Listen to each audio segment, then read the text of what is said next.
আর শুরু হওয়ার পর থেকেই এই বাংলায় আত্মহত্যার অভিযোগ, মৃত্যুর অভিযোগ, আবারও কি হিয়ারিং এর নামে অর্থাৎ শুনানির নামে সাধারণ মানুষকে হয়রান হতে হবে? দেখুন।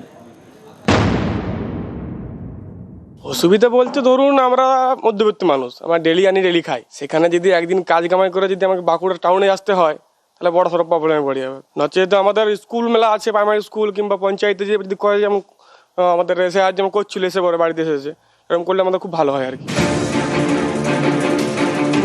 পশ্চিমবঙ্গে চলছে এসআইআর। ফর্ম জমা দেওয়ার শেষ তারিখ 11ই ডিসেম্বর। 16ই ডিসেম্বর থেকে খসড়া তালিকা প্রকাশ করবে কমিশন।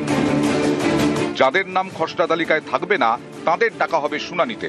এই প্রক্রিয়া শুরু হবে 16ই ডিসেম্বর থেকে, চলবে 7ই ফেব্রুয়ারি পর্যন্ত। এই শুনানি নিয়ে অনেকেই ভোগান্তির আশঙ্কা করছেন, কারণ মঙ্গলবার সব জেলা শাসকের সঙ্গে বৈঠক করেন পশ্চিমবঙ্গের সিইও। জানিয়ে দেন, স্থানীয় স্কুল অথবা পঞ্চায়েত অফিসে এসআইআর এর শুনানি হবে না।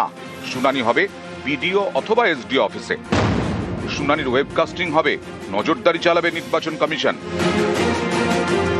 কমিশনের দাবি, এসআইআর শুনানিতে স্বচ্ছতার জন্যই এই সব পদক্ষেপ। কিন্তু অনেকেরই আশঙ্কা, এতে সাধারণ মানুষের দুর্ভোগ বাড়বে, কারণ গ্রামে গ্রামে তো আর বিডিও বা এসডিও অফিস থাকে না। ফলে গ্রামের বাসিন্দাদের সব কাজ ছেড়ে দূরের বিডিও অফিসে যেতে হবে। ফলে একদিনের কাজ পণ্ড হওয়ার আশঙ্কা। এছাড়া যাতায়াতের খরচ আছে, বয়স্ক এবং অসুস্থদের তো আরো সমস্যা। অসুবিধা বলতে ধরুন আমরা মধ্যবিত্ত মানুষ, আমরা ডেলি আনি ডেলি খাই। সেখানে যদি একদিন কাজ কামাই করে যদি আমাকে বাঁকুড়া টাউনে আসতে হয় তাহলে বড় সড়ো প্রবলেমে পড়ে যাবে। নচেত আমাদের স্কুল মেলা আছে, প্রাইমারি স্কুল কিংবা পঞ্চায়েতে যে যদি করে, যেমন আমাদের এসে আজ যেমন করছিল, এসে পরে বাড়িতে এসেছে, এরকম করলে আমাদের খুব ভালো হয় আর কি। আমাদের বারাইপুর থেকে হেয়ারিংয়ে ডেকেছে। আমরা গরিব মানুষ, আমরা খেটে খুটে খাই, নদীতে মাছ কাঁকড়া ধরে খাই। এত দূরে আমরা যাব কী করে এই বয়স্ক মানুষ নিয়ে? আর টাকা পয়সা বা পাবো কোথায়? এই যে টাকা পয়সার যে খরচ, এগুলো কে দেবে? কমিশনার সাহেব দেবে? তা নাহলে আমরা কোথায় পাবো টাকা? আমাদের এই একদিন রোজ বন্ধ করে গেলে আমাদের চলবে কি করে? এসআইআর প্রক্রিয়ায় স্বচ্ছতা আনতেই এই উদ্যোগ নিচ্ছে নির্বাচন কমিশন।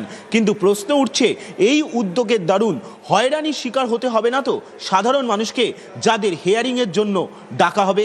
ক্যামেরায় সুমন বোসের সঙ্গে সোমরাজ বন্দ্যোপাধ্যায়, নিউজ 18 বাংলা, কলকাতা।